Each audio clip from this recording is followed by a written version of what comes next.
এর অনেক পরে দেয়া হয়েছে।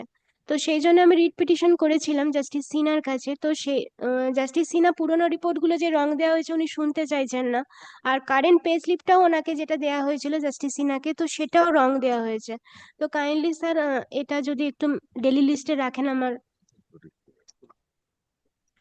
His husband's payslip, his office supplied is a wrong payslip. He had the matter is pending before single bench, or you have filed an appeal? So I am filed an appeal. It is a group 9 matter. Yes, sir. All right. If you file an appeal, you give the number. Yes. We will list the appeal. Okay, sir. Thank you. Okay. Okay. You give the number to the court officer. Okay, sir. Give that number. May I have my lords kindly to file one appeal, my lord, without the certified copy and also without the server copy. When the order was passed by the Honorable Single Judge only, my lord, yesterday. My lord, this pertains to, my lord, a proposed sit-in demonstration, my lord, at some place, my lord, in West Bengal, my lord, with regard to the DA matter and all. My lord, the demonstration is, my lord, likely to be held, my lord, from Sunday onwards. So, my lord, if today, my lord, the matter is not taken up. I read in the newspaper that the permission has been declined. Yes, my lord, yes. Because you wanted it near the Nabana bus stand. Yes, and the learned judge said you may choose a different location. That was, my lord, the view of the Mr. Banerjee, there should be some regard for the convenience of the public. Absolutely. It's a very sorry state of affairs. In fact, the ruling dispensation themselves are conducting peace march, etc., etc. So therefore, these are all discretionary matters. My lord, may I only, my lord, say this? My lord, Mr. Kaur is leading me. If my lord, just kindly allow us, my lord, to trouble your lordship for 2 minutes by the clock at any time that suits your lordships today. No, without the server copy. In fact, similar requests were made. We are told that, my lord, by 12 noon today, my lord, the server copy would be available. If my lords kindly grant us leave. All right. This for how long you have been doing this DS protest? At least from the time when I became the acting Chief Justice, every now and then it has come. In fact, in one order we have observed that this form of protest is not going to yield any result. And in fact, there were 2 revisions of DA. Still, you are not satisfied. You are well and good to. There are some other issues as well that, like, regularization of contractual employees. No permission can be granted today. You can file the matter on Monday, or in the meantime, as advised by the Honorable Judge, you please choose a different location. Have some regard. That, I will try to prevail upon. Millard, we will try to prevail upon our client. Kindly take up this matter. Possibly, Millard, agree to a different place. No. Not near Nabana bus stand, especially No, Millard, we may agree. Millard, we will agree, Millard, to a different place as was suggested by the Honorable Single Judge. If you agree, now you go to the single bench and please mention we are agreeable to shift the location. Let them grant permission. He will issue appropriate directions. The petition is now disposed of, Millard. You can always file a CAN application for appropriate orders or for modifying the order. Agreeing on oath by filing an affidavit that you will choose a different location. May I make a humble request if my lords do not take me amiss? Millard, we will agree to that. Kindly, Millard, allow us, Millard, to travel your lordship by 2 minutes by the clock. 12 o'clock, the order will be signed. If it is not signed, you please go before the single bench, and Honorable Single Bench will definitely exercise discretion. Please. Next. Grateful, Millard. May I have your lordship's leave, Millard? This is extremely urgent. I never pray for this. Millard, yesterday, I have preferred an appeal, Millard. Millard, appeal was preferred against the order of a single judge, Millard, by which, Millard, the protection that was given to me was recalled. Now, Millard, I obtained an order of injunction from the Learned City Civil Court. I am a tenant of a premises, Millard, in dispute of 3 rooms. Monday will be first case. Yes, sir. Who you want to mention? My lord, may I be permitted to mention a matter, my lord? Yes, please. This is an appeal arising out of an order passed by the Commissioner of Central Excise, Haldia, praying for inclusion, my lord, in the list. It is not there in the list at the moment. After the vacation, my lord, if it is included. Yes. If you say after vacation you are agreeable, definitely. Yes, I shall hand over the slip, my lord. Yes. So it may come on probably 3rd January. Grateful, my lord. Grateful. Great. 3rd January. Yes. Yes. Original side daily list item number 1 to be mentioned. My lord, This is the low tax effect. Huh? my lord, this is 263 matter, my lord. Oh, it is not covered in the circular. It is under exception clause, my lord. My lord, yesterday I was also surprised why it is coming, so I have checked the brief. 260 order was passed by the PCIT. Against that order, appeal was preferred before the tribunal. হ্যাঁ, ভুলেই গেছে।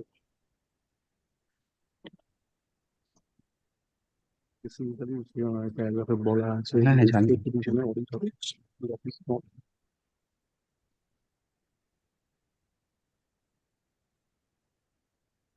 Mr. Sharma, you please come to page 18, para 5. My lord,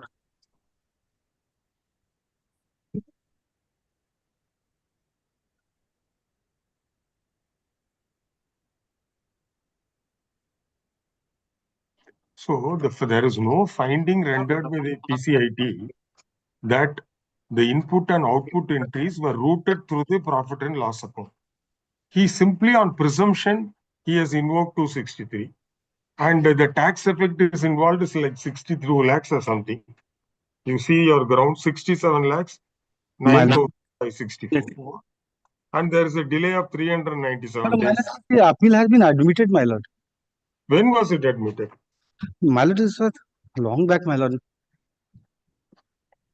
And there is nothing, sir. If actually, if there is something, we can always. No. It has not been admitted. My lord, my lord, sir, admitted, my lord. My lord had, by my lord's order, it was admitted. Yeah, they give the order, date of the order. My lord, I'm just, it was on 15th of March 2023, my lord.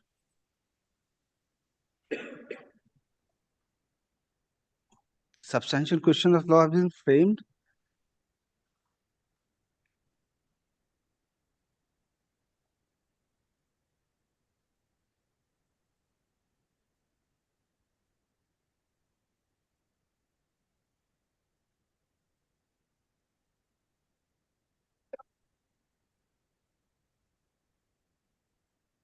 And who appeared for the assessee?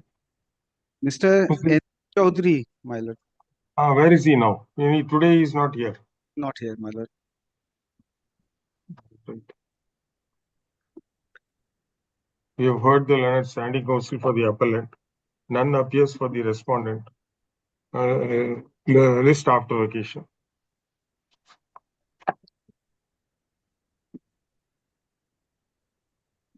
Item number 2. Remove from the caption to be mentioned. Item number 2. My lord, I seek permission to withdraw the appeal because I already availed VVS and now they will process my VVS application only after the appeal is withdrawn. And I will send a copy on my learned friend. All right. We have heard Mr. S.M. Surana, learned senior advocate appearing for the appellant assessee, and Mr. Soman Bhattacharjee, learned standing counsel for the respondent. It is submitted by the learned advocate for the appellant that the appellant assessee has availed the benefit of VSVS scheme and seeks leave to withdraw this appeal. In the light of the same, the appeal stands dismissed as withdrawn, and the appellant assessee is at liberty to pursue his application filed under the settlement scheme. I'm grateful, my lord. Yes. Item number 3.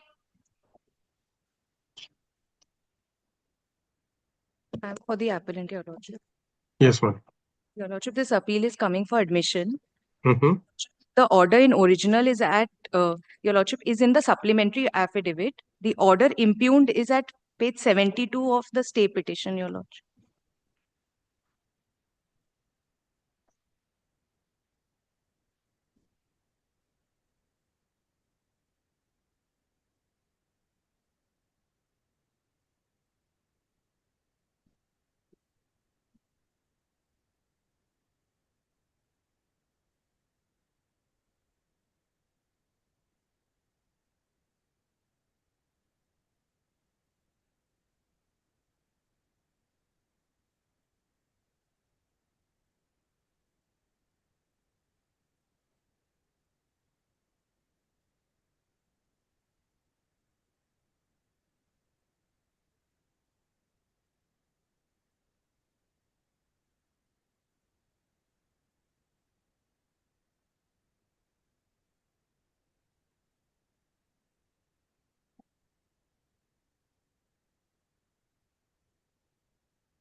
No, you are challenging that portion of the order, remanding the matter. Your Lordship.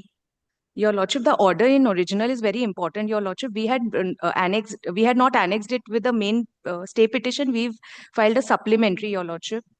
Yes, we have Your got it. Lordship. Yes, Your Lordship. Your Lordship, the finding starts from page 9, Your Lordship. Your Hmm.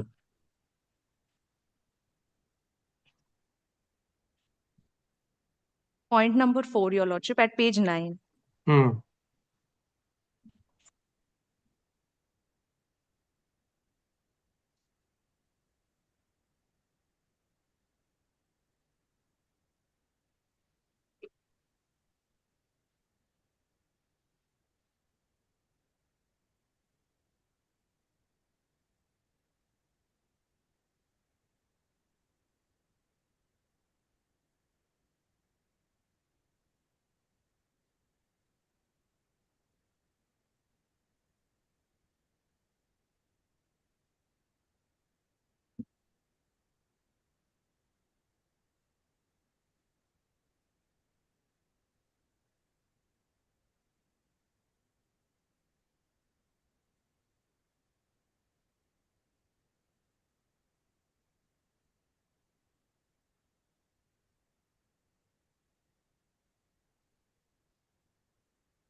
So this 22 lakhs which you had paid Your was Lordship. prior to the introduction of the scheme. Your Lordship, I can explain this. Ah. Your Lordship, at page 11, Your Lordship, at page 11 of the order in original, in the supplementary affidavit, Your Lordship, find the term tax dues. Yes. And Your Lordship, within code, they have defined it. And Your Lordship, the last line of the 4 lines of this definition, Your Lordship, as on 1st March 2013.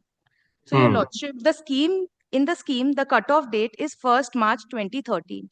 Now, Your Lordship, after this, the department also issued a circular, which is at page 65 of the stay petition. Relevant is at page 67.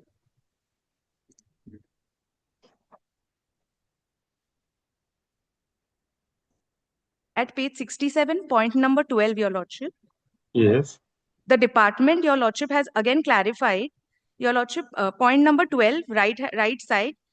Your Lordship, 6th line, Your Lordship would find the cutoff date is 1st March 2013.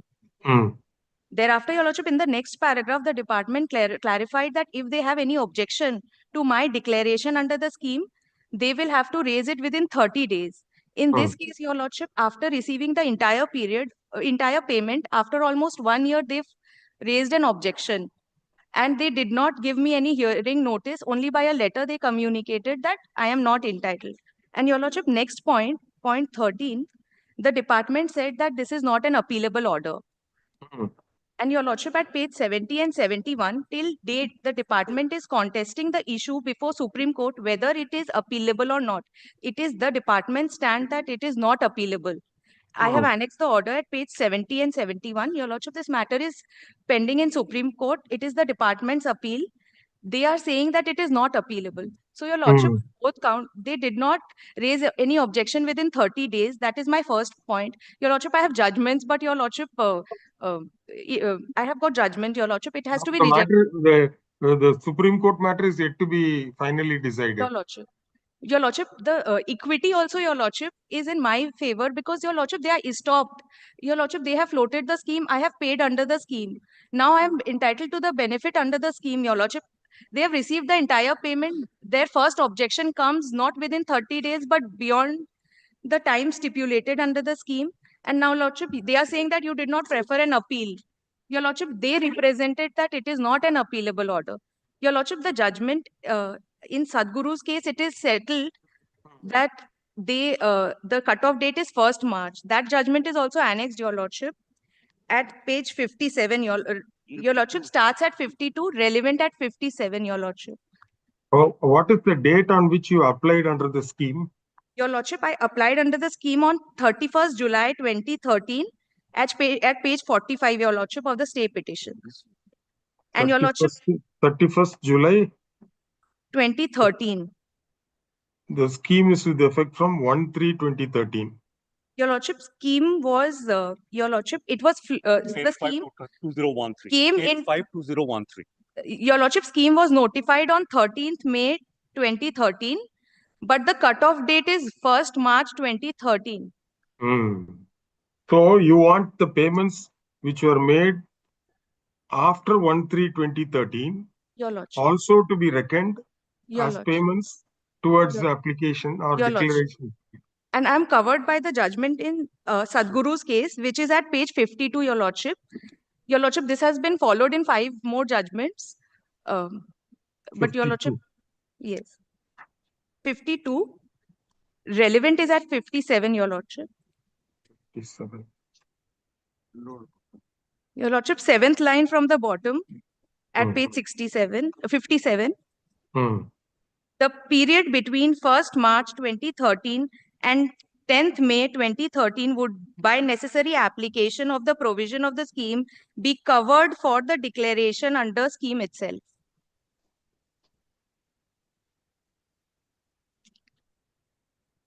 You read the next line also. In our Your Lordship. understanding, for a For valid valid declaration. declaration, 2 essential conditions were that the proceeding for either declaration or recovery of tax due should not be pending on 1/3/2013. Your Lordship, I fall under this.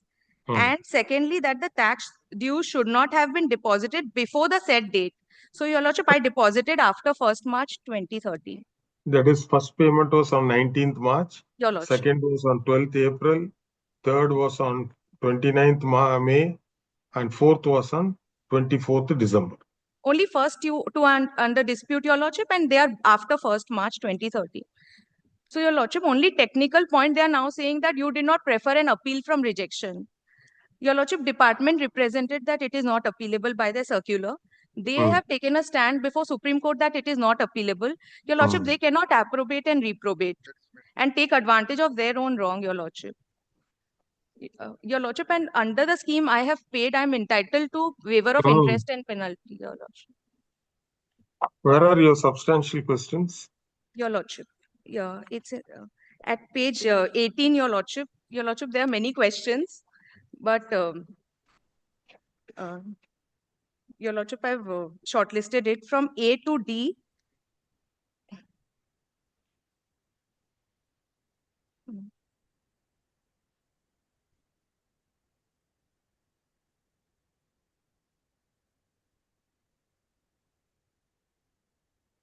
Now, should we admit the appeal or? Your Lordship, if my learned friend agrees, Your Lordship, it can be decided once and for all because I've made payment, Your Lordship. There is nothing in this matter. May I humbly submit before Lordships, my Lord. Lordships, certain dates are very important. And what has happened? Certain dates are very important, Lordship. What has happened is there was short payment of service tax. For that reason, my Lord, a show cause notice was issued. The show cause notice was issued on 19/4/2013.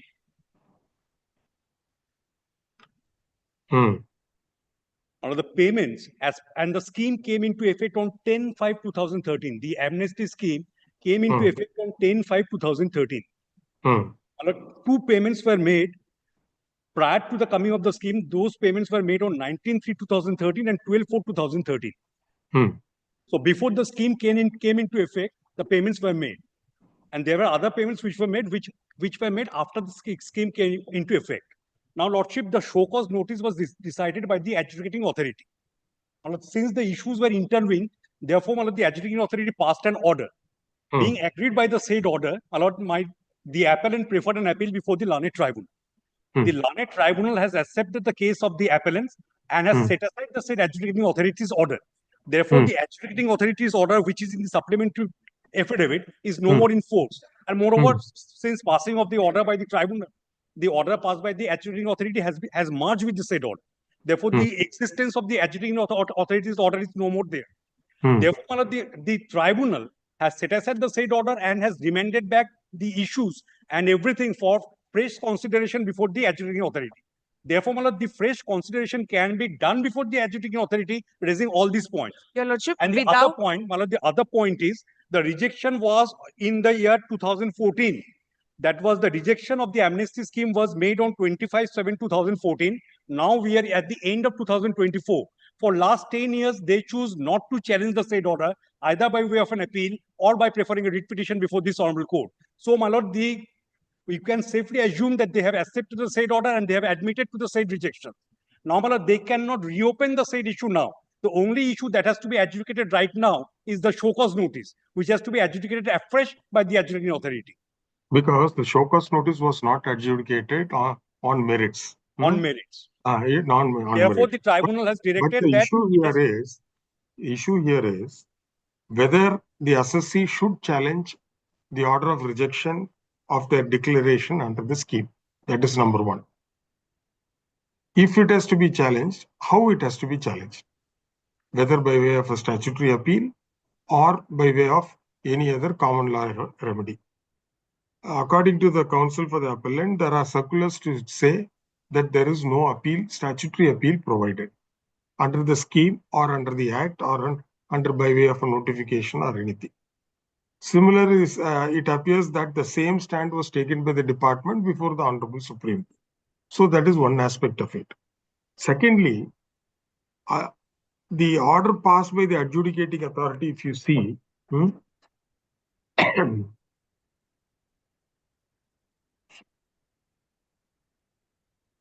without adjudicating the contention on merits, he has affirmed the amount demanded in the show cause notice, alleging short payment. So suppose we agree with the council submission that, and based upon the Sadhguru's judgment also, scheme undoubtedly is a scheme to benefit the assessee. Provided the assessee comes forward with the clean chit, accepting portion of the liability and remits the tax. That is why the scheme must be fixed a date as 1st of March 2013. If you take the stand that the two payments made on 19th March and 12th of April cannot be included, then this 1/3/2013 cutoff date becomes meaningless. Because scheme has to be read as it is.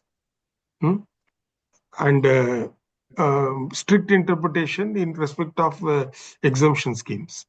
But if the scheme itself says that it will operate with effect from 1/3/2013, why can't that assessee take advantage of those two major payments made by them after the cutoff date, but prior to coming into force of the scheme? If the scheme says that it shall come into force on the date of notification or on the date of publication, that's a different matter. Consciously, the scheme fixes a date as 1/3/2013. Therefore, the benefit should go to the assessee, sir. See page 67, question number 12. Whether the declarant will be given an opportunity to be heard to explain his case before the rejection of a declaration under 1062 by the designated.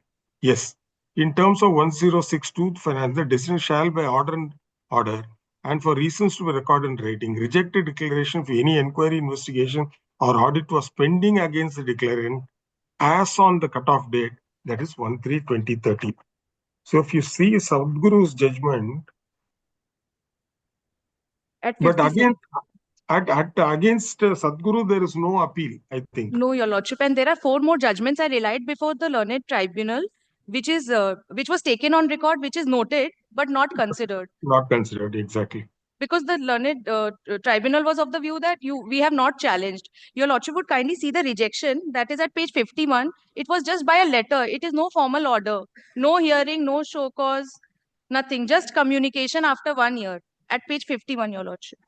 My lord, may I humbly submit regarding the said rejection order, my lord? That order was passed in the year 2014. And that was never challenged till now. Your Lordship, My lord, what was before the learned tribunal, my lord? I humbly submit, my lord, that before the learned tribunal, it was the order passed by the adjudicating authority. The adjudicating authority has That's true, sir. That's true. The adjudicating authority assumes jurisdiction upon rejection of their application. My lord. So No, my technically lord. speaking, The adjudicating authority was deciding the show cause notice itself, not true, the sir, not the true. As soon as you show cause and the learned tribunal has lordship also mentioned where the adjudicating authority has gone wrong and why and how to decide the issues. And therefore, my lord, it was their appeal which has been allowed by remanding the matter back to the adjudicating authority. But They can, my lord, I was humbly submitting, they can raise all these issues before the adjudicating authority also. No, he can't, because the thing is, show cause notice was issued on 19th of April 2013. My lord. This gave two options to the SSC. One is to contest the show cause notice on merits. Other is to go before the amnesty scheme. They chose the second option. And they filed their declaration on 31st July 2013. And there are two payments made, I think. On 19/3 and 12/4, 2013. They made the two payments that was earlier. Those payments were even prior to the show cause notice. Yes. Correct? Yes. Correct. So therefore, if you read Sadhguru,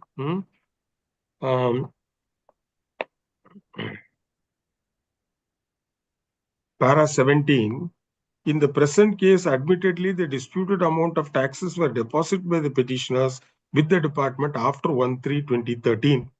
However, the same having been deposited before 10/5/2013, that is the date on which the scheme was framed, the department contends such amount cannot form part of the declaration and scheme.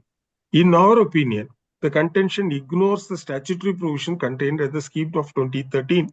As we have noticed, the declaration can be made in terms of 106 of tax dues. The terms tax dues defined in 1051E. If we accept the stand of the department, any tax which is deposited before 10 cannot form part of the declaration. The same would substantially mutilate the definition of the term tax dues contained in 1041E. If the intention of the legislature was to exclude any tax deposited before the framing of the scheme, the same could not have been provided, could have been provided in plain language. On the contrary, legislator excluded from the purview of declaration only those taxes which are already paid by 1/3/2013. The period between 1/3/13 and 10/5/13 would be necessarily applicable by necessary application of the provisional scheme be covered for the declaration under the scheme. Therefore, this is squarely covered by this decision. And after all, he has paid the tax, 26 lakhs is the amount, and you are beating them black and blue. And all that they get a reprieve is from prosecution and penalty, nothing more. Where is the adjudication of the authority here? Your Lordship, the order in original, Your Lordship, is in the supplementary affidavit. Equivalent penalty they have imposed under 78. Interest and penalty, Your Lordship. Interest and penalty, that's only, what is it, relief they will get. And what is it? It's an individual or a proprietorship concern? Your Lordship, proprietorship concern. And then, and what do they do? What is the nature of activity? Your Lordship, manpower services. So, supplying to the West Bengal government, is it? Yes. Your Lordship, he's a retired army officer, Your Lordship, running a manpower. He was a colonel, Your Lordship, in the army. And after retirement, he's doing this business, Your Lordship. And he won't be paid by the government also. He'll give the relief, Mr. Dey. I leave it to Your Lordship, my lord. Please take note. This appeal filed by the SSC under Section 35 capital G of the Central Excise Act 1944, read with Section 83 of the Finance Act 1994, is directed against the order passed by the Customs, Excise and Service Tax Appellate Tribunal, Kolkata, in Service Tax Appeal number 76005 of 2015, dated 26/8/2024. The assessee has raised the following substantial questions of law for consideration. Page number 8, or not 8. Where is the question? Your Lordship, page 18 of the state petition. Page 18 and 19. 18, 19, 20, sir. A, B, C, D. We have heard the learned advocate appearing for the appellant assessee and the learned senior standing counsel appearing for the respondent department. The short issue which falls for consideration is whether the authority, the designated authority under the provisions of the Service Tax Voluntary Compliance Encouragement Scheme, within bracket hereinafter referred as a scheme, was justified in rejecting the assessee's declaration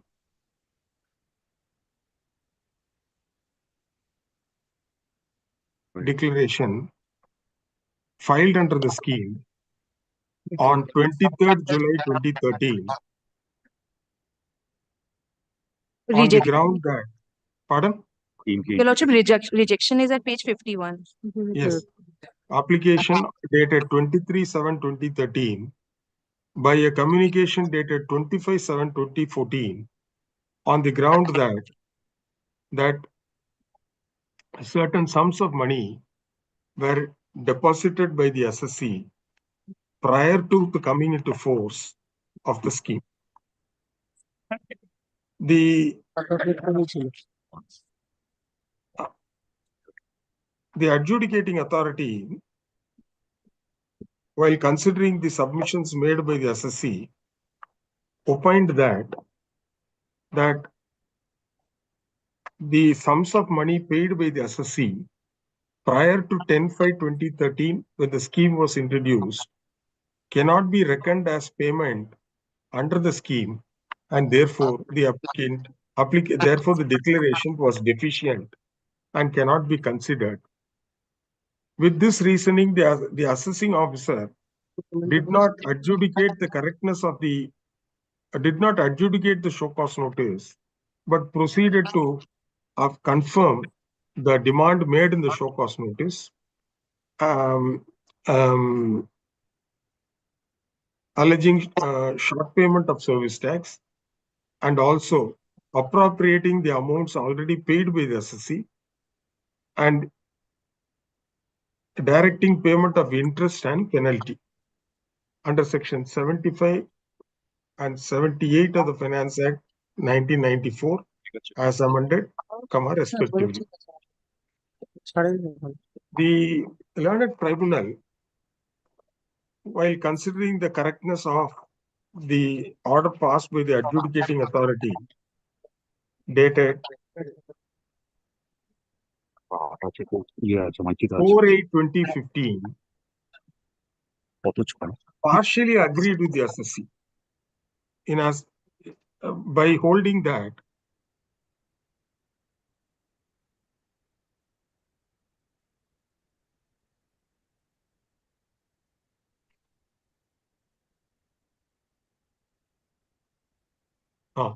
partially agreed with the assessee that the learned tribunal, by the impugned order, held that the adjudicating authority has gone beyond the scope of the show cause notice, and therefore the adjudication order was set aside and the matter was remanded back to the adjudicating authority.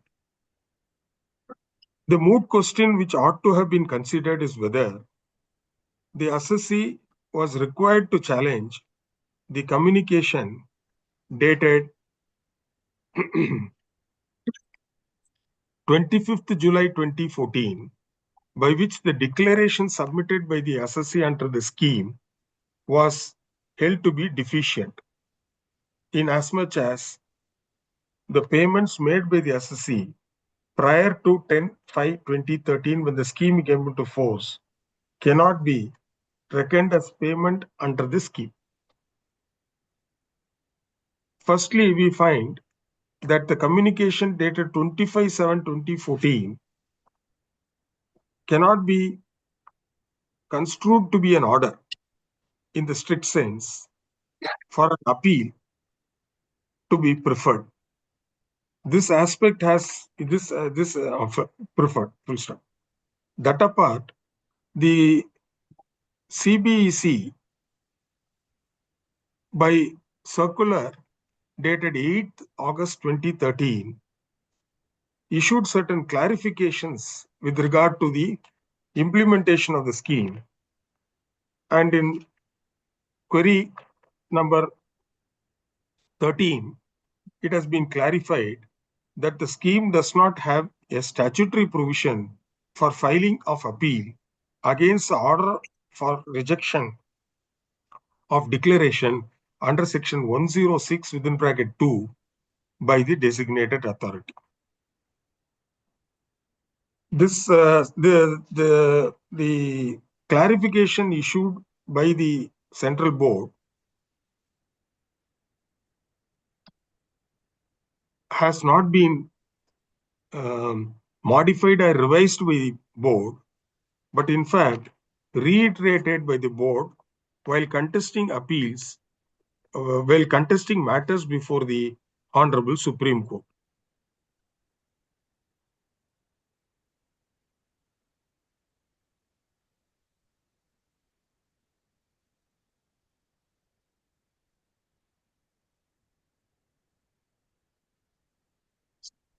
Which could be seen from the decision in the case of Deputy Commissioner versus Barnala Builders and Property Consultants, 2016 44 STR J69 within bracket SC, page 70 of the state petition.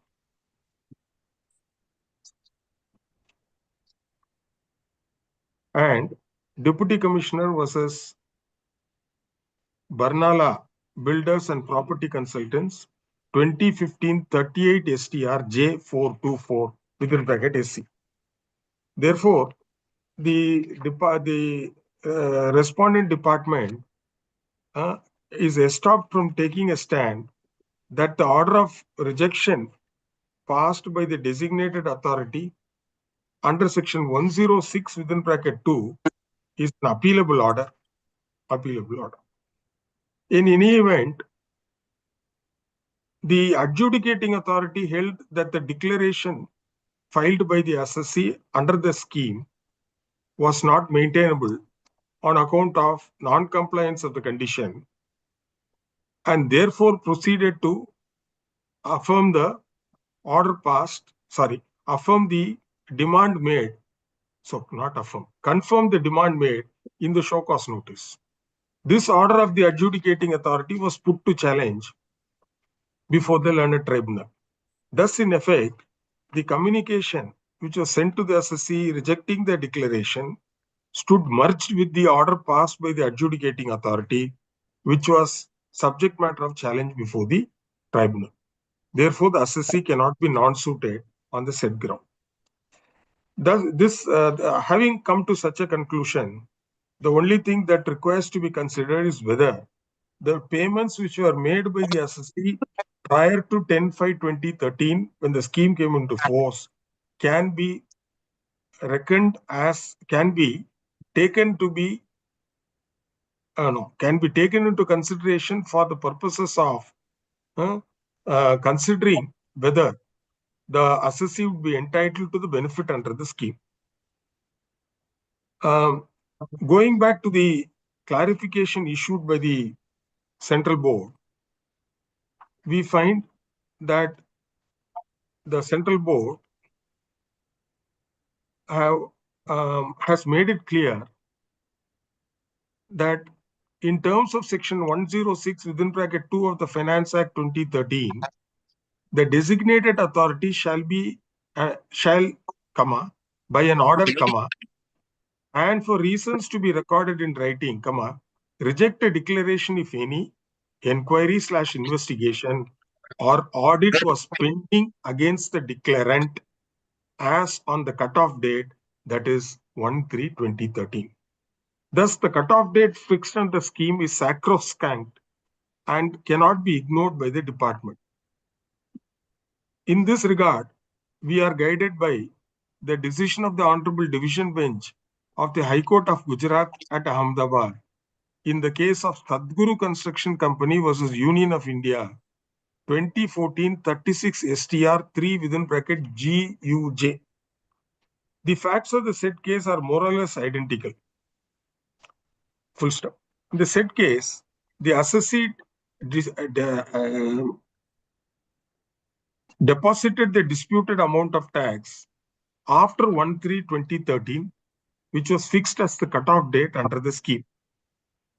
But this deposit was made prior to 10/5/2013 when the scheme was notified. The department contended before the court that the said such payment cannot form part of the declaration under the scheme. This argument made by the department was rejected by taking note of the statutory provisions contained in the scheme of 2013, and more particularly the definition of the term tax dues as defined in section 105 within bracket 1 within bracket small e of the Act.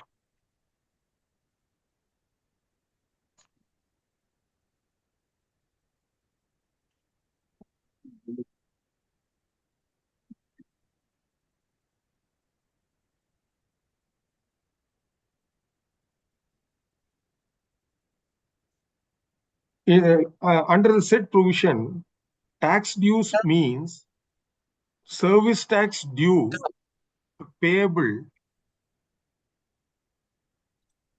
under the chapter. Am I audible? Your Lordship, may I hand over the definition to the court officer? You please give Your out.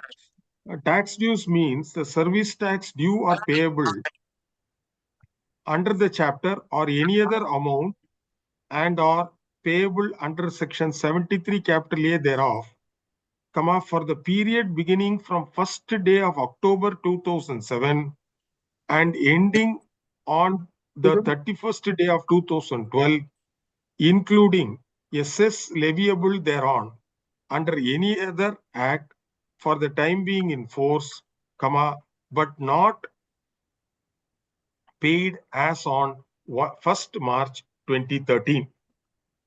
Thus, the cutoff date fixed under the scheme is a very crucial factor, and this aspect was noted in the case of Sadguru Construction Company case, and it was held that if the intention of the legislature was to exclude any tax deposited before framing of the scheme, the same could have been provided in plain language.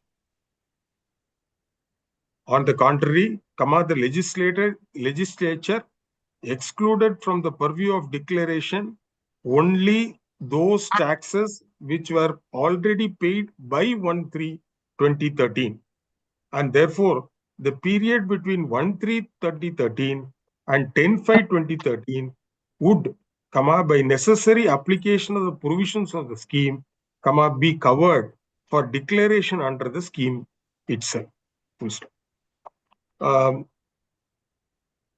We respectfully agree with the conclusion arrived at by the Honorable Division Bench in Sadguru Construction Company. As mentioned earlier, the two of the payments which were made by the assessee were on 19/3/2013, a sum of rupees 15,00,000,000 in challan number 00307 and rupees 7,00,000,000 on 12th April 2013 by challan number 00280. Thus, these two payments have to be reckoned to be payments under the scheme as these payments were made prior to, payments were made after the cutoff date, namely 1/3/2030. Therefore, we are of the view that the assessee is entitled to the benefit under the scheme, and the declaration of the assessee should be accordingly processed. In the result, the appeal is allowed, the order passed by the learned tribunal is set aside, as well as the order passed by the adjudicating authority is set aside, and the communication rejecting the communication dated 25/7/2014 passed by the designated authority rejecting the assessee's declaration is also set aside, and the designated authority is directed to consider the application and proceed to take a decision in accordance with the scheme. Grateful, Your Lordship. Accordingly, the substantial questions of law are answered in favor of the assessee. Thank you. Grateful to Your Lordship. Grateful, Your Lordship. Your Lordship, in one place, in the order, the date of the tribunal's order has gone wrong. Your Lordship, may I hand over the date? Please inform them. Your Lordship, it should be 26th August 2024. All right. Please inform the officer. Grateful, Your Lordship. Grateful to Yes. Item number 4. My lord, I appear for the appellant, my lord. My lord, in this matter, my lord, my service is not complete as of yet, your lordship. Lord, I Your appear friend? respondent. We haven't received a copy of it. My lord, I haven't. It is not yet served, your lordship. What is this? Lordship, I'll Varna? indicate. Lordship, there, the Punjab National Bank, my lord, has lodged a complaint before the, my lord, CBI, indicating that a company named, my lord, this Vikas. company named Visa Power. My lord, yes, my lord, he is one of the directors, your lordship, that a company named Visa Power has defalcated, my lord, and there is some red flags. It was declared to be a red flag account, and hence, my lord, a complaint dated 18 June 2021, my lord, was initiated. A complaint was given to the, my lord, the CBI. My lord, the CBI, on the basis of that complaint, my lord, in the year of 2024, has registered an FIR. In the time, my lord, proceedings were there before the NCLT, where, my lord, the audit report was not turned down, but it has been said that in order to declare this as a fraud account, there had to be much more ingredient. But, my lord, the observations which were there in the audit report, my lord, was never turned down. My lord, the CBI was the best authority to say that why such FIR has been initiated and what was the ingredient on the basis of which they have registered the FIR. My lord, the CBI has not made a party in the writ petition. My lord, what has happened in the writ petition is that, My lord, let them serve a copy of the appeal. We can respond to all of that. As far as the audit report is concerned, my lord, it's been discredited by the Supreme Court. Wait, sir. We'll come back to you, sir. We'll come back to you. But when we see the order, the learned judge has followed another order passed in another writ petition filed by the father of the petitioner. Why should he not be entitled to the same benefit? Lordship, another appeal, my lord, is also has been filed. My lord, a memorandum of appeal has also been filed challenging that order also, my lord. My lord, let both the appeals be heard together. What is the other appeal? Definitely. What is the other appeal number? My lord, that is not there in my brief, my lord. I'll indicate to your lordship, my lord, and list this appeal after completion of service. That's all. Okay. Next. Item number 5. Lordship, I appear for the appellant in this matter. I'm led by Miss Noel Banerjee, Your Lordship. Due to some personal difficulty, she is not here today, Your Lordship. So if the matter could be kept after vacation. No, what we'll do is subject to what your friend says. There's a delay of 62 days. The delay can be condoned. Yes, Your Lordship. My lord, I Yes, speak Your to your lordship. I am for the respondent bank, my lord. Have you been served with the papers? Service Yes, is my lord. complete, We Your have been Lordship. served, my lord. We have heard so and so. There is a delay of 62 days in filing the appeal. As the delay has been properly explained, the same is condoned, application allowed. List the appeal for admission after vacation. I'm so grateful. Deeply obliged. Item number 6. My lord, I'm for the appellant in item number 6, 7, and 8, my lord. My lord, in this matter, I'm praying for not today, my lord, due to personal difficulty of my senior. This matter may What is kindly be taken. matter?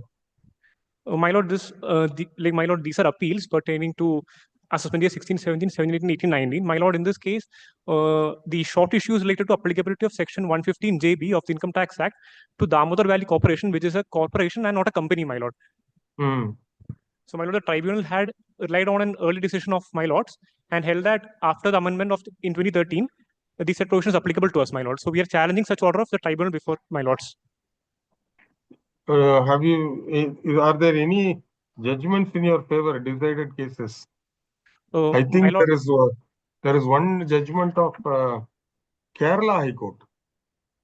Yes, my lord. My lord, these judgments pertain to the period prior to 2013, my lord. So in 2013, there was an amendment. So these the appeals pertain to the period after the amendment, my lord. Where are your substantial questions of law? Page number? My lord, in the memorandum of appeal, it is in page number 26, my lord. 26.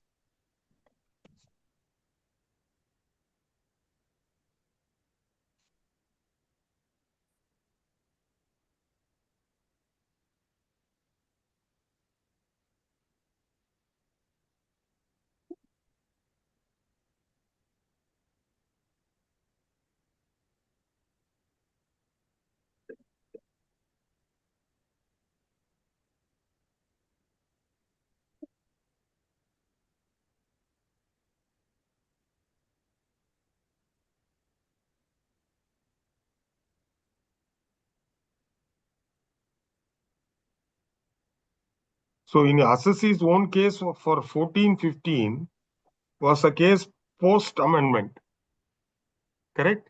Yes, my lord. So according to you, that judgment can't be applied. Yes, my lord, according to us, my lord, for the period prior to 2013, my lords had rightly held that this 115 JB is not applicable to the assessee corporation because we do not fall within the purview of section 115 JB. My lord, the tribunal had applied that decision to hold that after the amendment, it can be applied. They have not looked into the merits of the case and they have not tried to apply whether the post-amendment provision makes any difference so as to apply to the case after the amendment. They have relied on the previous decision. Mr. Sharma, I think we can admit this appeal. My lord, there is, in this case, my lord, the judgment which has been cited, they relied upon, that is pertaining to we can't decide. No, we can't decide this at the admission stage. We will admit the 3 appeals. Then, if paper book is necessary, right, or in the available papers, you do the matter. We have heard so and so, so and so. The appeal is admitted on the following substantial questions of law. Page 26 and 27, 1 to 4. Do you want to file a paper book or no? My lord, we have already filed a stay application which contains all the annexures, my lord. All right. As the stay application contains all the relevant documents, the filing of informal paper book is dispensed with and the stay petition shall be retained with the case file. 3 cases, 6, 7, and 8, we will admit. Item number 9. Oblige, my lord. This is my application, my lord. 9 and 10, Your Lordship, in item, same assessee, my lord, but a different assessment. Your Lordship, in item number 9 and 10, Your Lordship, I'm being led by Mr. J.P. Khaitan. Your Lordship, I'm praying for a passover, Your Lordship. Vacation, my lord. Pratyush, today Passover is difficult. I'm not keeping too well. My lord, my lord. After vacation. After vacation, my lord, if it may be convenient, then. All right. After 9 vacation. and 10, my lord. 9 and 10. Item number 11. I'm grateful, Your Lordship. Yes. I apologize, Your Lordship. Yes. Item number 11. My lord, I'm appearing, my lord. I'm appearing on behalf of the respondent, my lord. Hmm. I'm praying for keep the matter after vacation, my lord. The senior is out of station, my lord.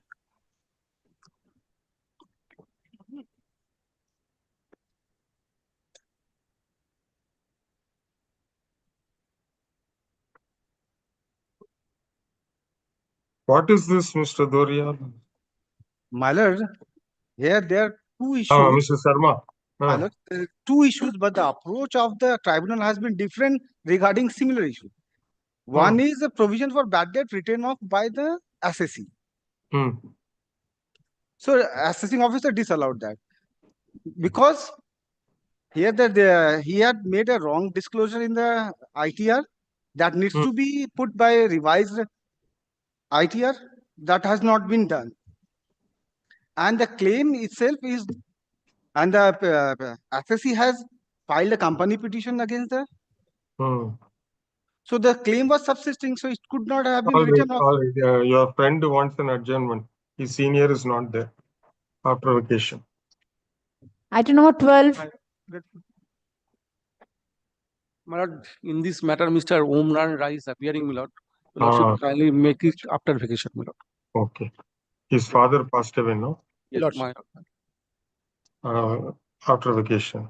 Item number 13. This matter, I am appearing for the respondent. Yes, Led by Mr. Mr. Basu. Khaitan also in this matter, my lord. 2015-16 is the assessment year, my lord. I have given all the relevant judgments to your lordship in the soft copy of the judgment, my lord. Kindly make it short possible, my lord, because the issue already covered by your lordship own decision. Issue is that we have claimed the depreciation on the goodwill, which arises due to the merger. They have raised the question that the amalgamation scheme, which is approved by the Calcutta High Court, it is binding upon the department or not. On this point, your lordship already passed one judgment, and and other judgment from the Supreme Court also, which is Now supporting you our. do one thing, Mr. Basu. You please give copy of judgment to Mr. Sharma so that he will go through it, and Yes, we will yes. have it after vacation. My lord. Grateful, my lord. All right. Next. Item number 14. This is my application, my lord. What is this, madam? This is a question of law is at page 4 onwards, my lord, paragraph 6. It continues up to page 5. The issue pertains to unexplained share application money where the whole transactions, it has not been identified. So this is the same as it falls within the section 68, my lord.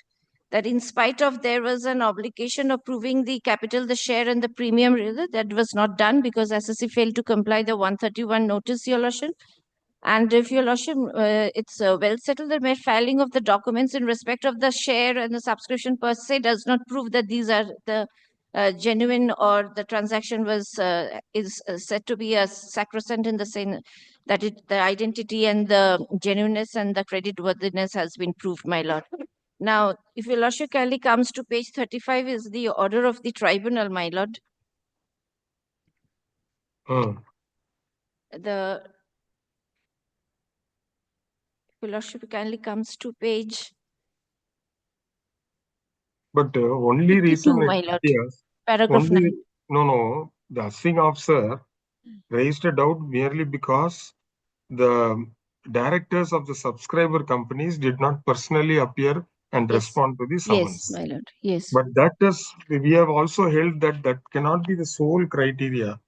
In fact, they have discussed all the other issues. If you see from page 39, after noting the principles laid down by the Honorable Supreme Court,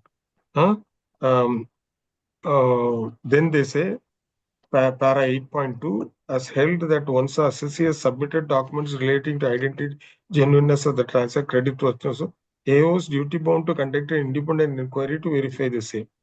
However, as noted above, the AO in this case has not made any independent inquiry to verify the genuineness of transaction.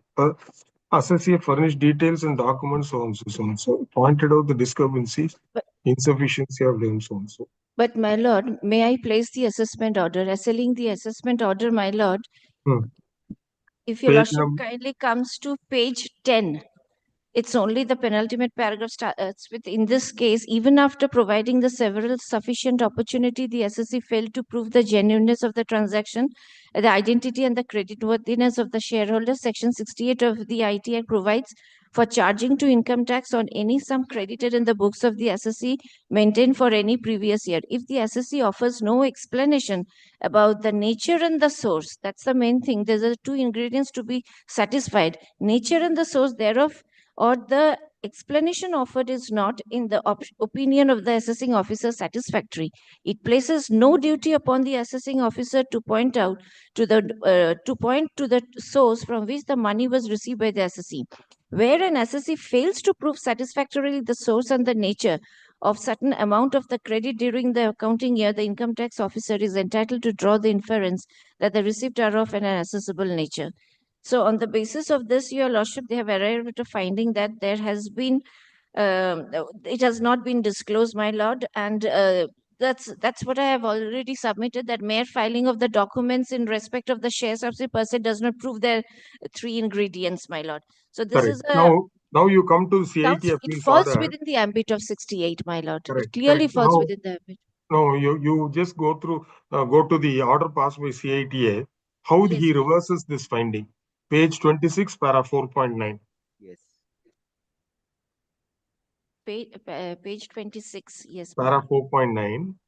It says there is no evidence adduced on record to show by the AO that the identity of shareholders are not proved and or subscription made by them to the share capital was not genuine and or the source of information was not fully explained to the satisfaction of AO. Then they refer the judgment. Then you come down. But if Your Lordship also considers 4.6, my Lord. 4.6. Yes, basically the law requires the documentary evidences on record in dealing with the issue of the authenticity. It is not the case of the that the necessary documents are not on record, but the only major reliance placed on this action is based on non-attendance of the directors of the subscriber companies before him under section 134. So if the attendance of the directors is very important because they are the persons, if the onus lies on them to satisfy the assessing officer. If they are not there, if they do not produce, so how can the assessing, there is no plausible explanation given. So it has to be, it is under presumption, my lord, that it was not satisfied and it will fall within section 68, my lord. But then what happens is this 8 crore 31 lakhs was the share capital, including the share premium. Notices were issued under 133(6). Those people appeared, confirmed the transaction. They have also furnished the details and documents. Therefore, CITA as well as the tribunal examines this aspect and comes to a conclusion that if the AO, despite production of documents, he is not satisfied, he has to record so. Why he is not satisfied? That is why. And he has therefore, given an explanation. A assessing officer has given an explanation why he was not satisfied. That is page 10, my lord. I have placed it before your lordship. And considering 4.9, that is the finding of the CITA. But if your lordship kindly takes paragraph 4.3 and 4.4 of the appellate order, which is at page 26 and 27. 4.3 and 4.4.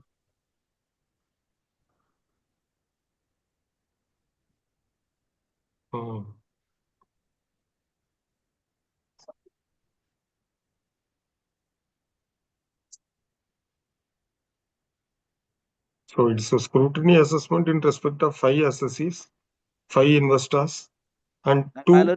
Yes, my lord. And the returns were accepted. Net worth also recorded of all the share subscribers at 4.3. There is no question of law, madam. No substantial question of. Please come.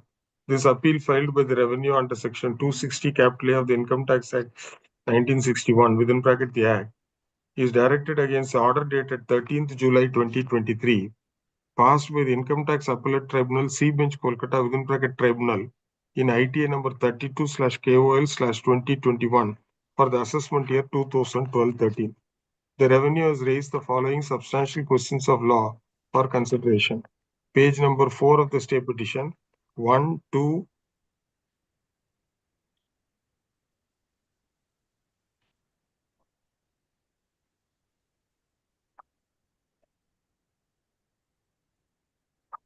and 4. We have heard so on, so senior advocate all. The short question which for consideration is whether the learned tribunal was right in affirming the order passed by the Commission of Customs, Commission of Income Tax Appeals 7 Kolkata within bracket CATA dated 2/9/2020, by which the addition made under section 68 of the Act was set aside. We find that the CATA, while examining the correctness of the transaction, had taken into consideration the parameters which have been laid down in the various decisions of the Honorable Supreme Court as to how a matter should be examined when the assessing officer proposes to invoke his power under section 68 of the Act. My lord, may I take your lordship's kind leave, my lord? I'm Yes, sorry. sir. Yes, sir. So Please. grateful to your lordship. Please. The principles which were laid, the broad principles laid down by the Honorable Supreme Court, insofar as the credits of share capital / premium, are that the assessee is under a legal obligation to prove the genuineness of the transaction, the identity of the creditors, and creditworthiness of the investors, who should have financial capacity to make the investment in question, to the satisfaction of the AO, assessing officer, so as to discharge the primary owners. The second aspect is with regard to the duty of the assessing officer, wherein it was held that the assessing officer is duty bound to investigate the creditworthiness of the creditor / subscriber, verify the identity of the subscriber, and ascertain whether the transaction is genuine, or there are bogus entries of name lenders.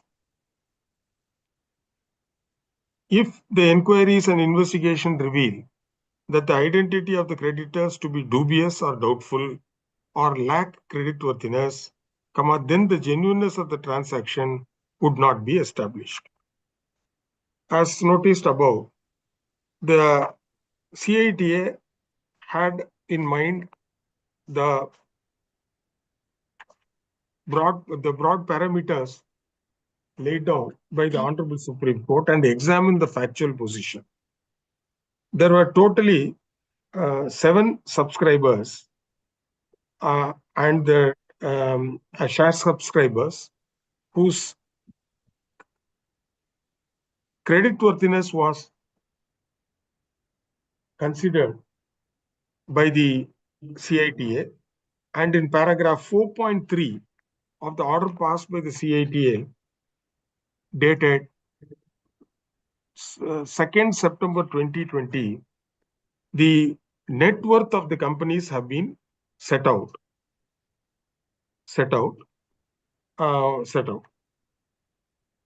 In paragraph 4.4, the CITA noted that it is evident from the information furnished by the assessee, 5 out of the 7 subscriber companies were subjected to assessment under section 143 within bracket 3 of the Act for the assessment year under consideration, and in respect of the 2 other assessees, their returns were accepted by the assessing officer without any demur.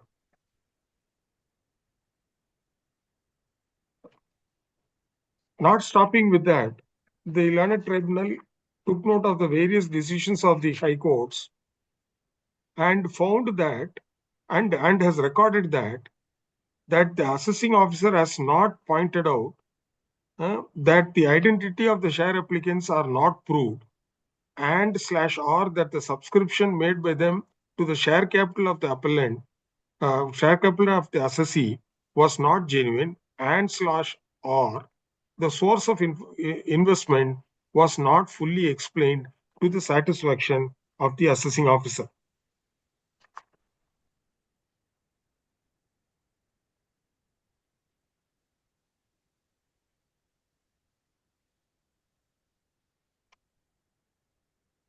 The correctness of the finding rendered by the CITA was the correctness of the factual finding recorded rendered by the CITA was re-examined by the tribunal, and the learned tribunal also found that the assessing officer has not pointed out as to what inquiry he had made and as to how, in his opinion, the transactions were to be held to be not genuine.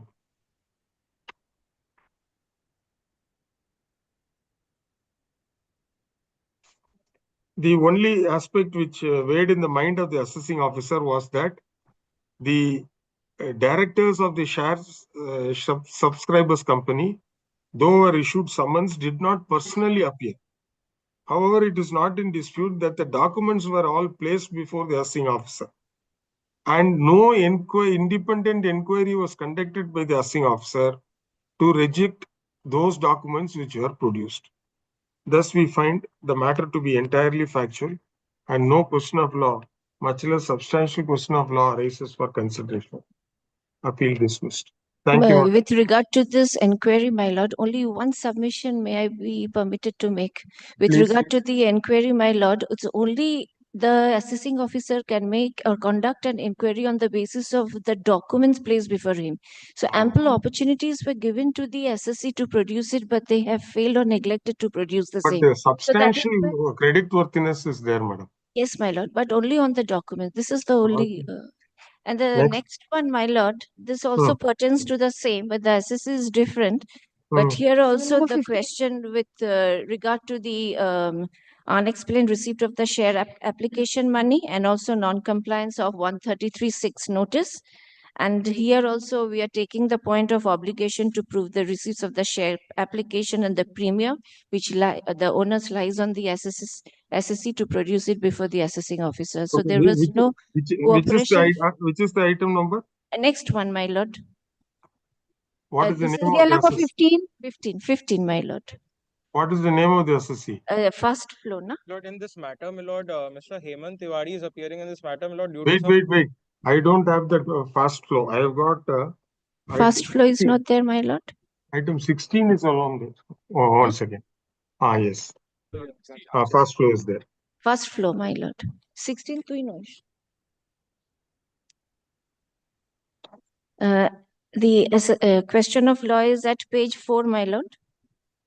No, it's the same as the same case. Same. Issues are same. That's why at the right. very Then, outset I submitted that. Thank you. Same. All the inquiry and the conduct of the everything. Same order, It's sir. only the amount of Title the has to change. unaccounted money that is different, my lord, and the different Case assessment here, my lord. Sir, in the our AR court can just change the in the preamble portion, change the date of the order of the tribunal and ITA number and assessment here. Otherwise, same. And your lordship kindly records my submission with regard to that conduct. Yes, madam. Next. Deeply obliged, my lord. Item number 16. I'm appearing in 16. What is this, Mr. Doria? Against the 263 order, my lord, but my lord, before the lordship will kindly says before my lord, lordship starts, my lord, the SSC is in my lord NCLT, my lord, and my lord, CRPF has already been issued, my lord. But not here the PCID says, my lord, that the assessment is erroneous to the interest of revenue on the ground that certain payments, there was an agreement by virtue of which here certain payments has to be made, but payment was not done. And subsequently, my lord, whether this is, my lord, is allowable expenditure under section 37(1) or not, that is the thing, my lord. If your lordship will kindly come to, my lord, the tribunal's observed order, my lord, page number 17, paragraph number 2, my lord. A perusal of the impugned assessment order would reveal that the PRCIT has treated the assessment order as inordinately prejudicial to the interest of revenue on the ground that the SSC had entered into an agreement with the Director of Town and Country Planning, Haryana, whereby it was supposed to make the payments to the external development charges. Such charges were not deposited with the Town and Country Planning within the due date stipulated by the agreement, but rather the payments were delayed. On such delay, Mr. Doria, this is a payment of interest on account of delay. It is not penalty. In fact, we have decided one matter. Mr. Subhash Agarwal appeared. You remember? one railway wagon matter. Yes. See, interest is compensatory. Yes. It is not penal. Yes. Penalty is different from interest. Yes. So there are statutory interest, non-statutory interest. This is an interest which is payable in terms of an agreement entered into between the assessee and the Director of Town and Country Planning. Yes. There is nothing there, sir. This appeal filed by the Revenue under Section 260 capital A of the Income Tax Act 1961, within bracket the Act is directed against the order dated August 24, 2023, passed by the Income Tax Appellate Tribunal A Bench Kolkata, within bracket Tribunal, in ITA number 29/KOL/2022 for the assessment year 2015-16. The Revenue has raised the following substantial questions of law for consideration. Page number 5 of the state petition, A and B, 2 questions. We have heard Mr. Prithu Dorial and Senior Standing Counsel for the appellant. The question involved in this appeal is whether the tribunal was right in allowing the assessee's appeal, holding that the exercise of jurisdiction, the assumption of jurisdiction by the PCIT under Section 263 of the Act was erroneous. We have carefully considered the submissions made by Learned Senior Standing Counsel and looked into the facts of the case. The assessee, the assessee had entered into an agreement with the Director of Town and Country Planning, Haryana, and they were required to make certain payments for external development charges. Though there was a date fixed for effecting such payment, the assessee did not make the payment within the said date, but paid it belatedly, for which interest became payable to the tune of rupees 47,50,000, which the assessee claimed as expenditure. This, in the opinion of the PCIT, was to be disallowed by the assessing officer on the ground that the said amount is penal in nature. On examining the terms and conditions of the agreement, the Learned Tribunal found that the interest payable by the assessee to the Director of Town and Country Planning, Haryana, was compensatory in nature and not penal in nature, and therefore held that the assumption of jurisdiction by the PCIT under Section 263 of the Act was erroneous. Thus, we find the matter to be entirely factual, and no question of law, much less substantial question of law, arises for consideration in this appeal. Appeal dismissed. Next. At now 17. In this matter, I am for the appellant. My lord, I appear for the respondent. Lordship, praying for time anytime in January. My lord, senior from Indore will be leading me, my lord, in this matter. Anytime in early January, my lord. You are for the department. No, my lord, I appear for the respondent, my lord. Yes, department. Department. That's what I'm saying. Income tax department. Private. No, my lord. This Two men consultants, the SSC, my lord. No. This is item number 17. 17, sir. You are mentioning 18. Yes. My lord, sorry. What is it, Mr. Bhomik, you want? My lord, this appeal is pertains to the prohibition of benami transactions of Act. One of the issue involved in this case, Your Lordship, that whether the amendment made in the year 2016 could apply in a transaction prior to that date. Oh, this is against the appellate tribunal under SAFEMA. Yes. And kindly take the. Has notice service complete? It was served and affidavit of service was also ready. If Your Lordship. You inform one of the standing counsels there. Let them find out who will appear for the department. Perhaps copy has not been served to the CIT judicial. I believe copy has not been served to the CIT. The learned advocate for the appellant is directed to serve notice on the Commissioner of Income Tax Judicial and file proof of service. Next. I don't know, 18. What is this, Mr. Doria? I am appearing, it's a section 68, madam. Lordship will kindly take it up after vacation. Lordship will kindly take it up after the vacation. Okay. Wow. Very difficult case, huh? No, it's not difficult, my lord. That's why, my lord. After the vacation, my lord.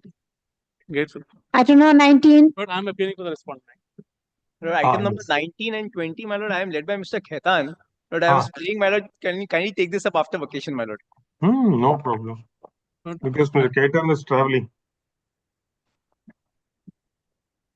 I don't know, 21. Grateful, my lord. 21, I am led by Mr. Rai, my lord. All right, after vacation. Service complete? Yes, my lord. Delay was condoned, my lord, earlier. All right. Today they are not appearing. Yes. Next. I don't know, 22. Assessee's appeal. Appeal is against the ex parte order passed by the tribunal, my lord. Huh. The tribunal missed to look into my adjournment petition, my lord, in which I mentioned to the tribunal that my advocate was suffering from fever, but they have not considered the adjournment petition, rather it was not placed before them. And I want to go back, my lord. Though the order was passed about 36 days after the date of hearing, still that adjournment petition was not considered. Therefore, no opportunity was granted to my lord. In which paragraph the tribunal records that you did not appear? My lord, we will kindly come to paragraph 6, where I have mentioned that the petitioner submits that it filed later on 13/12/2013 for adjournment of the hearing of the appeal.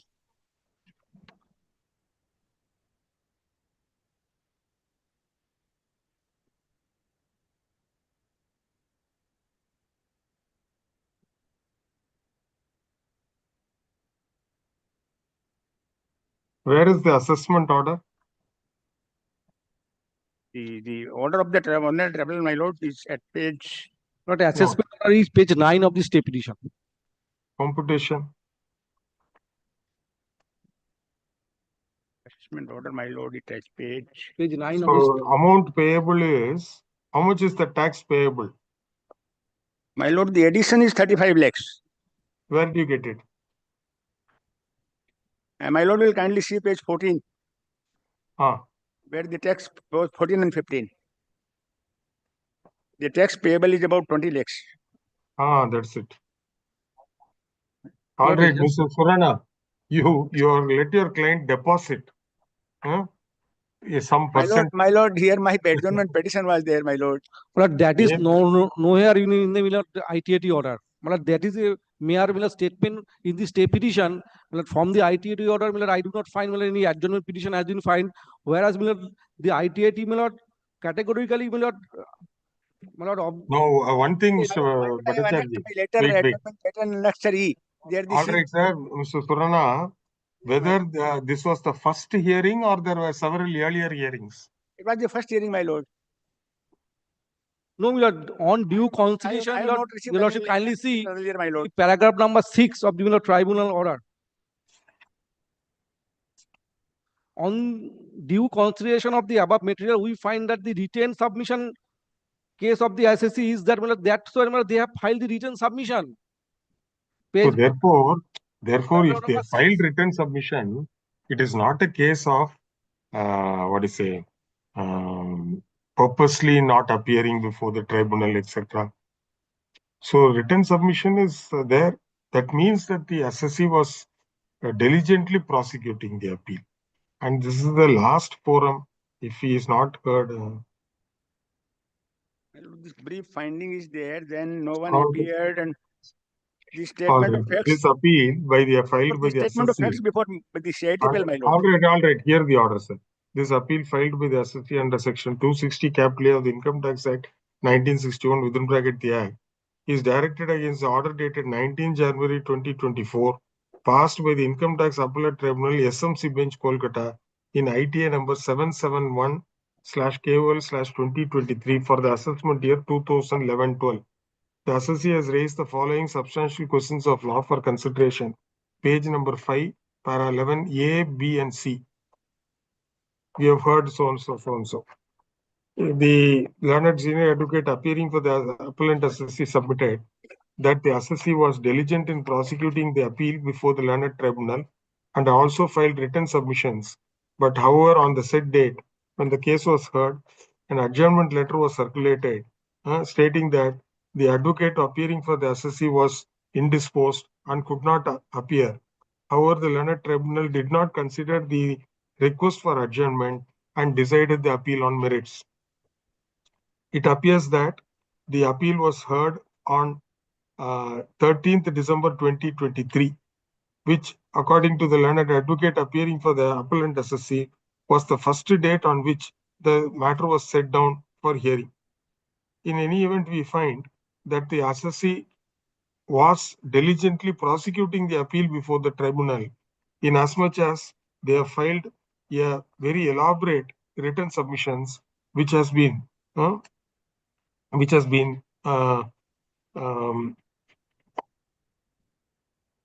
extracted verbatim, extracted by the learned tribunal in paragraph 5 of the impugned order. Thus, the conduct of the assessee cannot be stated to be that they were not interested in prosecuting the appeal, but the reason given for not appearing before the learned tribunal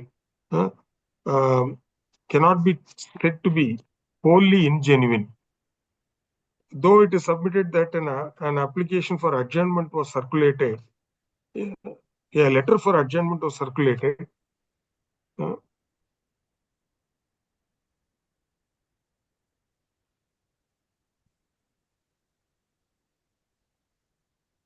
Lord, these written submissions were before Commissioner of Income Tax Appeals, not before the tribunal.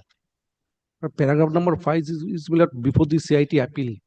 Oh, sorry. Then it is not. You please cut out the sentence and say it is not as if the assessee was not diligently prosecuting the matter.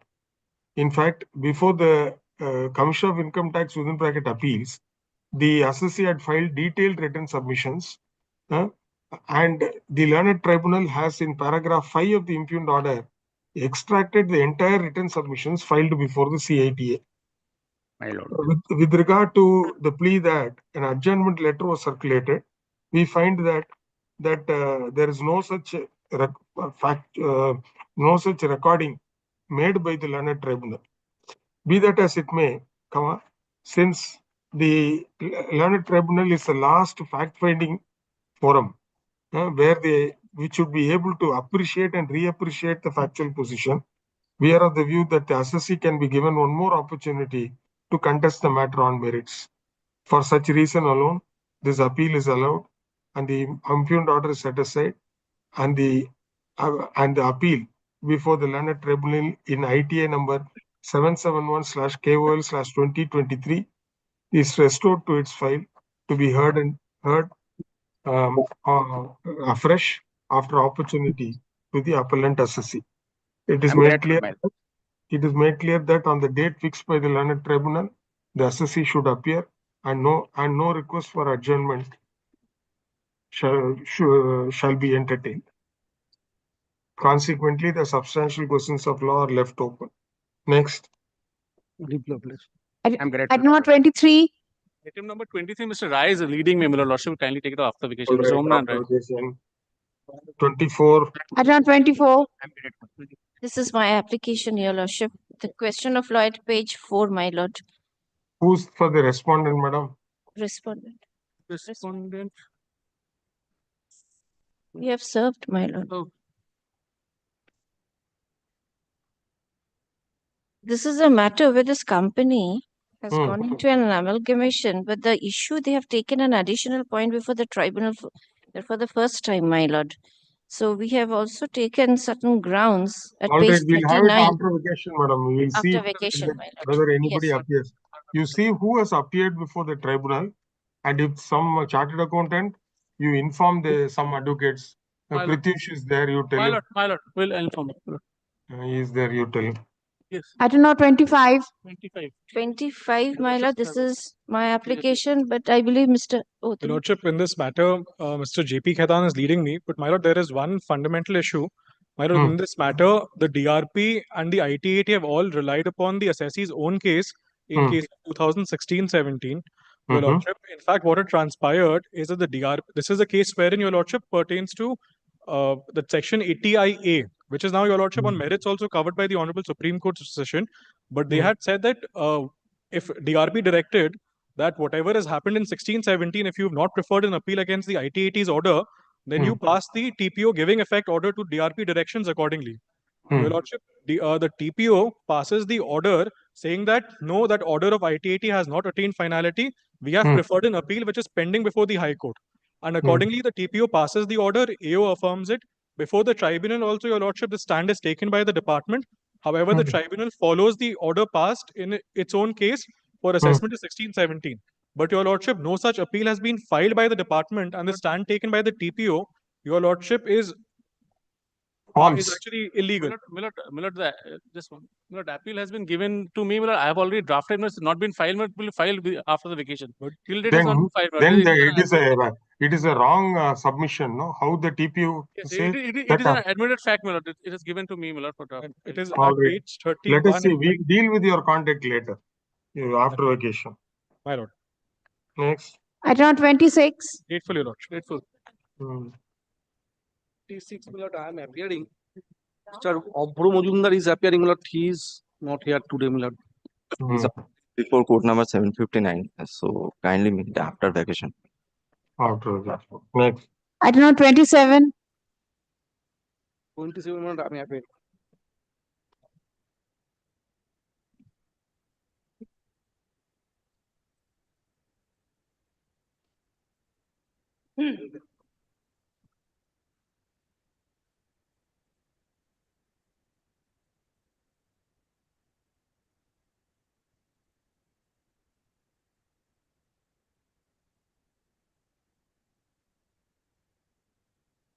Here also, Milord, addition under section 68. But the tribunal says the investment of the assessment assessee company made in the previous year has not been doubted. And out of such investments, the alleged sum has been received on account of sale of part of their investment. And therefore, in our considered view, 68 cannot be removed. What? We also notice claim as is duly supported by copies of bank statement of two banks and assessee the filed before the AO, and the consideration was received on account of sale of equity shares of Ganapati stock, Vista Vision, and Galaxy Tradecom. Under the given facts and circumstances, we failed to find any merit in the action of the learned assessing officer while making addition under section 68. What is there, Mr. Bhattacharjee? There is nothing, sir. Milord, here, Your Lordship, kindly see, Milord, before the Milord CIT appeal, the assessee did not appear. Milord, the assessee did not. Milord, even before the tribunal, he did not appear. Milord, in the matter of Milord Nobodaya Castle, Milord, this is Milord travel to Milord Supreme Court, the Milord Honorable Division Bench of Milord, the Delhi High Court categorically Milord says that Milord only Milord filing of the bank statement and PAN card and document that cannot be Milord prove the genuineness of the transaction. No, not that way. Here, this investment which was made in the previous year was accepted by the AO. This amount was received on account of sale of a few shares or stocks from and out of the investment in the previous year. That's the finding. Milord, Your Lordship, kindly see Milord paragraph number 3. Thereafter, Milord 148 proceedings has been invoked.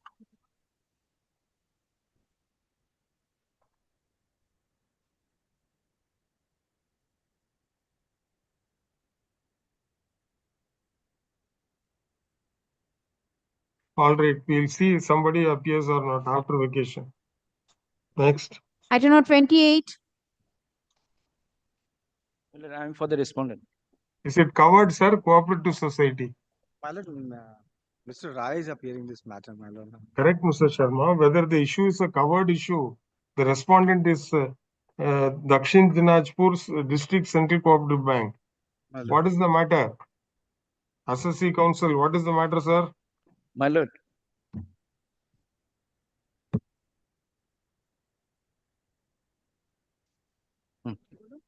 263. My lord, here, my lord, matter, my lord.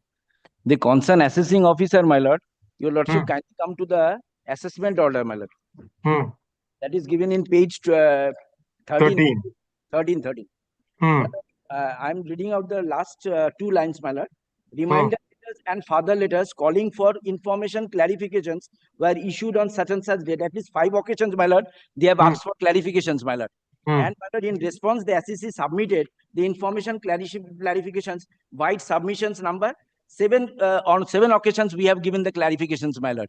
And therefore, it cannot be called, my lord, that this is a lack of inquiry or inadequate inquiry, my lord. My lord, one thing, my lord, the concerned assessing officer has not elaborated his satisfaction, my lord, in the assessment order, my lord. And for that reason, my lord, 263 does not lie, my lord. And moreover, my lord, your lordship kindly come to page 26, my lord. My lord, in page 26, that is 4A, 4B, 4D, 4E, and 4F, my lord. These are the 5 issues, my lord, that has been raised by the PCIT, my lord. And this has already been dealt by the assessing officer at the assessment stage, my lord. Already dealt, my lord. And my lord, here a detailed reply has been given, my lord. That is, your lordship will find at page 20 to 23, my lord. Detailed reply has been given, my lord. And my lord, in the verification of this rural branch, my lord, your lordship will find, my lord, in that is given in my paper book before filed before the learned tribunal, my lord. Though, my lord, whether I can file this paper book, my lord, which has been filed before the learned tribunal, my lord, that your lordship will find, my lord, that the panchayat certificate has been given, my lord, where it has been elaborated, my lord, that they have the population criteria below 10,000, my lord. Therefore, all points has been dealt by the assessing officer. No, about 10,000. My lord? About 10,000. About 10,000, but my lord, your lordship You said below 10,000. 12,462 population. Yes, that is no, my lord. 10,000. No, my lord, your lordship will find, my lord, that in the panchayat certificate that has been given, my No, lord, sir, 986. Wait. My See, you referred page number 26. Page 26, my lord. These are all your submissions. Yes, correct? my lord. Yes. Where is the finding of the CIT appeal, PCIT? PCIT appeals, my lord, at page 23, my lord, onwards, my lord. And there, my lord, your lordship will find My lord, page 26, my lord. findings start from page 26, my lord. 26 onwards, my lord. 4A is the first finding upon the first issue, my lord. Herein, the PCIT has held that all the areas are not below, population is not below 10,000. Only in respect of one branch, my lord, that is Patiram branch, my lord. Population is more than 12,000. So it's not a rural area. And my lord, in the paper book, my lord, the panchayat certificate has been given, my lord. There the panchayat has stated, my lord, that the population is 9865, my lord. My lord, I have the paper book, my lord, which has been submitted before the learned tribunal, my lord. And my lord, with respect to second issue, my lord, B, my lord, I'm coming to one by one, my lord. No, what we'll do is, we'll give them liberty to file the paper book which they filed before the tribunal. My lord. We have heard the learned advocates for the parties. Liberty is granted to the learned advocate appearing for the respondent assessee to file a compilation containing all documents which were filed as a paper book before the learned tribunal. Put it in 3rd week of January, sir. I'm grateful, ma'am. Item number 29. At 29, I am for the appellant, my lord. My lord, in this matter, my lord, matter relates to section 68, my lord. Appeal was partly allowed. Only, my lord, ITAT order was passed ex parte, though appellant has taken 2-3 times. If your lordship kindly see the relevant page 108, my lord. Relevant para is 5, my lord. Before us, none appeared to represent the assessee and substantiate the claim made by ITAT. From the perusal of the orders of the authorities below, we observe that the assessee has been contesting that it had made all the submissions in support of the transaction in which additions have been made which have not been considered. However, it is a fact on record that some of the notices issued on fixing the hearing have been returned unserved, which were issued on the address mentioned in Form 36 and also email. My Lord, I am praying for an opportunity of hearing, my Lord. My Lord, kindly see the conduct of the SSC paragraph am 4 not and 5, disputing, my my Lord. 4 and 5. Hmm. Oh, they have My filed the paper book, but they did not appear, my Lord. I am praying for an opportunity of hearing. Appeal was partly allowed, my Lord.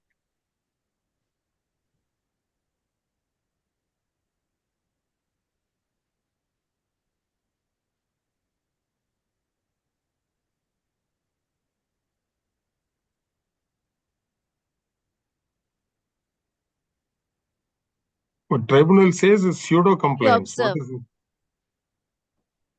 My Lord, if your Lordship kindly comes to page 108, paragraph 5, from the perusal of the orders of the authorities below, we observe that the SSC has been contesting and that it had made all the submission in support of the transaction in which the additions have been made, which have not been considered. However, it is a fact on record. But this is the last fact-finding authority, my Lord. I want one opportunity. Nothing. This appeal filed by the SSC under Section 260 Capital A of the Income Tax Act 1961. Within bracket, the Act is directed against the order dated 9th April 2024, passed by the Income Tax Appellate Tribunal, C Bench, Calcutta, within bracket Tribunal, in ITA number 870/KOL/2023 for the assessment year 2012-13. The SSC has raised the following substantial questions of law for consideration. Page number 9 and 10, A, B, C, D. Affidavit of service to No, A, B, C. We have heard so and so, so and so. The learned advocate for the appellant submitted that the assessee did not appear before the learned tribunal, resulting in the dismissal of the appeal, and prays for one more opportunity to appear before the tribunal and contest the appeal on merits.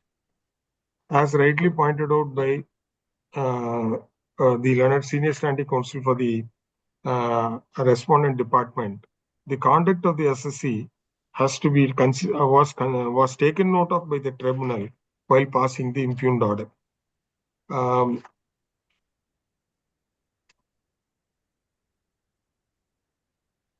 And the tribunal held that certain notices which were issued for fixing the hearing were have returned unserved. And such notices were addressed, sent to the address mentioned in Form 36 and also through email. Under normal circumstances, we would have affirmed the order passed by the learned tribunal. But however, considering the peculiar facts and circumstances of the case, we are inclined to take a different approach. It is not a case where the appellant is not diligent in prosecuting the appeal, as could be seen, as the conduct of the SSC will clearly show that they were interested in contesting the appeal, and for such reason they had filed a paper book containing several documents, which has been noted by the learned tribunal in paragraph 4 of the impugned order. Therefore, the facts of the present case shows that it is not a case of sheer indifference to appear before the tribunal and not to participate in the hearing. That apart, the learned tribunal is the last authority which would be able to reappreciate the factual position. Therefore, we are inclined to interfere with inclined to remand the matter back to the tribunal for fresh consideration after opportunity to the SSC. For the above reason, the appeal is allowed, the impugned order is set aside, and the matter is remanded to the and the appeal before the tribunal in ITA number 870/KOL/2023 for the assessment year 2012-13 is restored to the file of the learned tribunal to be heard and decided on merits after opportunity to the assessee. It is made clear that the assessee should appear before the learned tribunal on the date fixed, and no request for adjournment shall be entertained. Deeply applies. Grateful. Consequently, the substantial questions of law are left open. Next. Item number 30. Lord, I am appearing this case. This is regarding penalty proceeding 271(1). Lord, here. I'm praying for not today on behalf of Mr. Senior Advocate. Subhas Agarwal is appearing, but is not well, I'm told. Subhas. Lord, here there's a manipulation and script. Lordship, I'm praying for an adjournment, Your Lordship, because Mr. Subhas Agarwal has fallen ill. All right, Mr. Ashrivan, 1 second.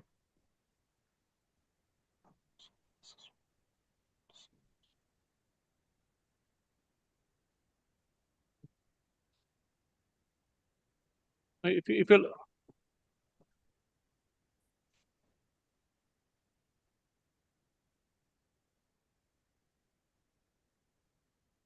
This is wrong. What the AO did was wrong, Mr. Doria. He might have accepted the assessment. No, no. When penalties proceedings are initiated 271(1)(c), it is an independent proceeding. You yourself have argued. You yourself have argued on that point. So the AO cannot say this man has accepted the assessment order, therefore I'll chop his head. He can't do that. Therefore, tribunal is correct. And what is the amount of penalty? Well, the amount of penalty, if the Lordship will kindly sees the tax effective. 1,94,000. Prithu Doria. That is all. This appeal. But only the CIT's observation, if your Lordship will kindly sees page number. No. This appeal filed by the revenue under section 260 capital A of the Income Tax Act 1961 within bracket the Act is directed against the order dated October 10, 2023, passed by the Income Tax Appellate Tribunal A Bench Kolkata within bracket Tribunal in ITA number 743/KOL/2022 for the assessment year 2012-13. The revenue has raised the following substantial questions of law for consideration. Page number 7, A and B alone, sir. C and all not required. Same repetition. We have heard so and so. Mark all the appearance, including Mr. Agarwal. Whether Mr. Agarwal is in Kolkata or is not in Kolkata? No, he has got to nursing home. Just for a personal visit, just for a check-up, Your Lordship. He's in Kolkata. He is in Kolkata. Very much so.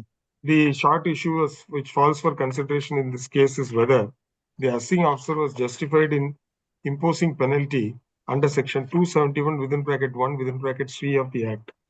The learned tribunal has examined the facts and found that the assessing officer did not consider the reasons, the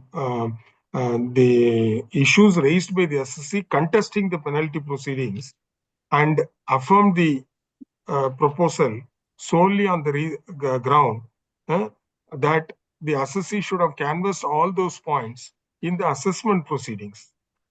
The legal position is very clear that the penalty proceedings are independent of the assessment proceedings, and merely because the assessee has accepted the assessment order cannot be a ground to affirm the proposal of the assessing officer to impose penalty. Thus, factually, the learned tribunal found that the assessing officer's conclusion was erroneous. Thus, we find no question of law, much less substantial question of law, arising for consideration in this appeal dismissed. Next. Item number 31. Lordship, the same prayer, Your Lordship, Mr. Subhash Agarwal is in. Also. I am for the appellant.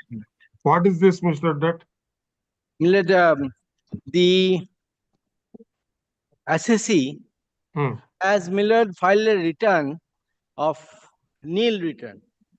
and thereafter be found upon reopening that he received share capital amount of 27 crores 22 lakhs. Since he and received from a particular company named Bhilai Holdings Private Limited. All right, let Mr. Agarwal come. Yes, after. We'll stop with this, sir. Miller, may this be after vacation because I won't be coming tomorrow on Monday and Tuesday. After vacation. So we will stop with 31. Yes. Take it, sir.